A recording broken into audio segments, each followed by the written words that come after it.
Hello friend, JKSS academy में आप सभी का स्वागत है। दोस्तों, आज मैं सामान्य ज्ञान पर कुछ इम्पोर्टेंट प्रश्न लाया हूँ जो आपके SSC, bank, railway, police, SI, TET आदि परीक्षाओं में पूछे गए हैं। यह भौतिक विज्ञान से यानी फिजिक्स से लिए गए टोटल 15 इम्पोर्टेंट क्वेश्चंस है जो प्रत्येक एग्जाम में और प्रतिवर्ष पूछे गए हुए हैं। बहुत ही मेहनत से खोज कर इस इम्पोर्टेंट क्वेश्चन को आपको दिया जा रहा है। दोस्तों, सबसे पहला प्रश्न है, वास्तविक वस्तु का आभासी प्रतिबिंब बनता है। दोस्तों, वास्तविक वस्तु का आभासी प्रतिबिंब कैसे बनता है, जिसमें 4 विकल्प दिए गए हैं। पहला है उत्तल दर्पण में, दूसरा है समतल दर्पण में, तीसरा है समतल दर्पण अवतल दर्पण में, और चौथा इनमें से सभी। 4 विकल्प दिए हैं, जो 4 विकल्पों में से आपको सही विकल्प चुनना है। तो आइए फटाफट हम देखते हैं इन 4 विकल्प में सही उत्तर हमारा क्या होगा। तो बी बिल्कुल करेक्ट ऑप्शन है, समतल दर्पण से। इस समतल दर्पण से हम वास्तविक वस्तु को आभासी प्रतिबिंब कर सकते हैं। दूसरा क्वेश्चन आपका है, वास्तविक वस्तु का हमेशा सीधा प्रतिबिंब बनाने वाला दर्पण होता है। दोस्तों, वास्तविक वस्तु का हमेशा सीधा प्रतिबिंब बनने वाला दर्पण कौन सा होता है? जो 4 विकल्प दिए हैं, इन 4 विकल्प में कौन सा विकल्प सही होगा? पहले में दिया है समतल, उत्तल और अवतल। दूसरा विकल्प दिया है समतल अवतल, तीसरा विकल्प दिया है उत्तल अवतल, चौथा विकल्प दिया है समतल उत्तल। तो दोस्तों, इसमें कौन सा विकल्प बिल्कुल सही होगा जो प्रतिबिंब बनाने वाला दर्पण होता है? तो आइए हम देखते हैं। इसका सही करेक्ट ऑप्शन है समतल और उत्तल दर्पण होगा जो वास्तविक वस्तु का हमेशा सीधा प्रतिबिंब बनता है। बिल्कुल डी करेक्ट ऑप्शन। तीसरा प्रश्न है, वास्तविक प्रतिबिंब की प्रकृति कैसी होती है? दोस्तों, 4 विकल्प दिया है कि इसमें वास्तविक प्रतिबिंब प्राकृतिक कैसी होती है? उल्टा, सीधा, सीधा और उल्टा, इनमें से कोई नहीं। 4 विकल्प दिए हैं, तो इसमें से आप देख सकते हैं कि इसका बिल्कुल सीधा करेक्ट ऑप्शन ए होगा, उल्टा। क्योंकि वास्तविक प्रतिबिंब जो होती है प्राकृतिक की, बिल्कुल उल्टा वो सेम दिखाई देती है। चौथा प्रश्न आपका है, वस्तु से छोटा प्रतिबिंब बनता है। दोस्तों, वस्तु से छोटा प्रतिबिंब कौन बनता है?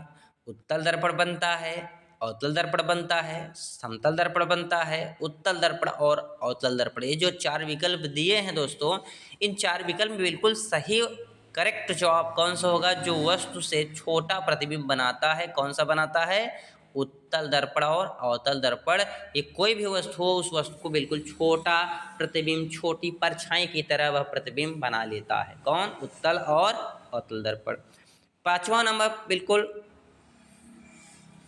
प्रश्न आप देखिए, प्रकाश के परावर्तन के नियम के अनुसार। दोस्तों, प्रकाश के परावर्तन के नियम के अनुसार क्या होंगे? जो 4 विकल्प दिए हैं, इनमें आपको बताना होगा। ए, आपतन कोण परावर्तन कोण से बड़ा है। बी नंबर है, आपतन कोण परावर्तन कोण के बराबर है। सी ऑप्शन दिया है, आपतन कोण परावर्तन कोण से छोटा है। डी ऑप्शन दिया है, सभी कथन सत्य।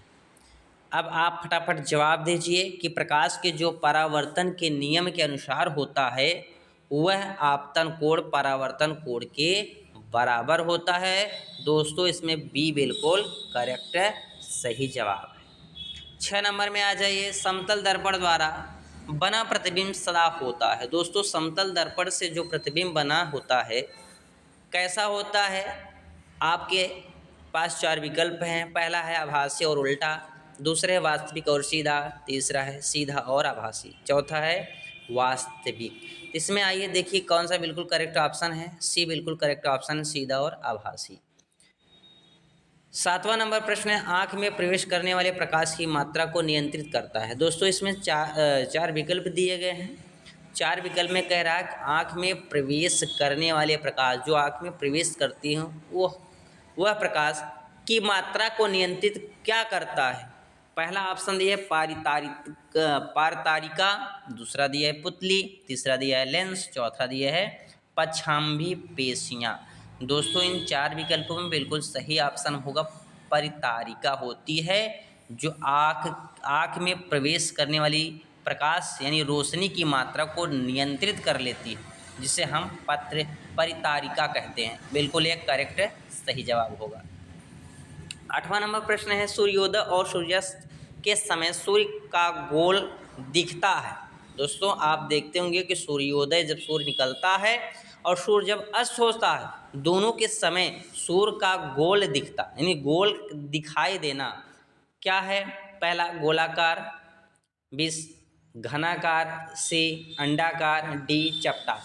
आप ही बताइए, जब सूर्य उगता है और सूर्य अस्त यानी जागने लगता है, ढलने लगता है, तो वह गोला दिखाई देता है या घनाकार दिखाई देता है या अंडाकार दिखाई देता है या चपटा दिखाई देता है? 4 विकल्पों में बिल्कुल करेक्ट सही ऑप्शन आपका होगा चपटा होता है। ऐसा लगता है जैसे बहुत पतला से चपटा है, वही हमारे दोनों अस्त और उदय के टाइप दिखाई देते हैं।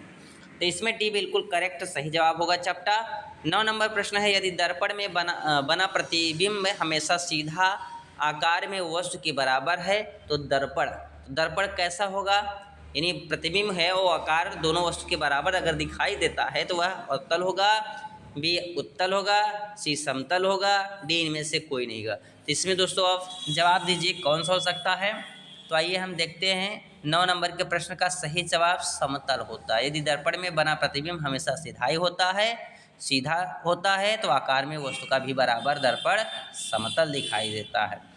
10वां नंबर प्रश्न आप जाइए, समतल दर्पण के द्वारा बना प्रतिबिंब होता है। दोस्तों समतल दर्पण के द्वारा जो प्रतिबिंब बनता है वास्तविक होता है कि काल्पनिक होता है कि उल्टा होता है, इनमें से कोई नहीं होता। 4 विकल्प में बिल्कुल करेक्ट ऑप्शन आपका होगा काल्पनिक होता है, बी बिल्कुल करेक्ट है सही जवाब। 11 नंबर प्रश्न है, निम्न में से कौन सा पदार्थ लेंस के लिए प्रयुक्त नहीं किया जा सकता? दोस्तों ऐसा क्या पदार्थ है जो लेंस के लिए प्रयुक्त नहीं किया जा सकता है? पहला जल, दूसरा मिट्टी, तीसरा प्लास्टिक, चौथा कांच। इसमें आइए बिल्कुल देखते हैं। मिट्टी एक ऐसा कण होता है जो आँख के लेंस में प्रयुक्त नहीं किया जा सकता है। जल जा सकता है, प्लास्टिक को हम कांच का उपयोग आँख में लगा सकते हैं पर मिट्टी का उपयोग नहीं कर सकते, इसलिए इसमें बिल्कुल करेक्ट सही जवाब। 12 नंबर है, उत्तल लेंस की क्षमता होती है। दोस्तों उत्तल लेंस की क्या क्षमता है?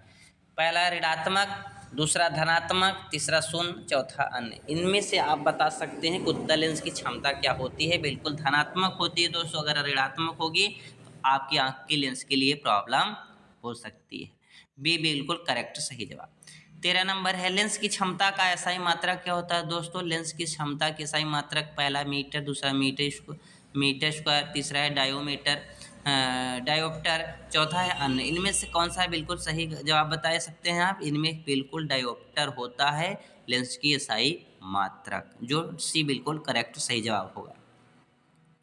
14 नंबर आपका प्रश्न है, पानी में भरी बाल्टी की गहराई कम दिखती है, इसका क्या कारण है? दोस्तों पहला दिया है पूर्ण आंतरिक परावर्तन, दूसरा है अपवर्तन, तीसरा है परावर्तन, चौथा इनमें से कोई नहीं। दोस्तों तो पानी में भरी बाल्टी की गहराई कम दिखना, इसका कारण आपका अपवर्तन हो सकता है। ठीक, इसमें बी बिल्कुल करेक्ट सही जवाब होगा।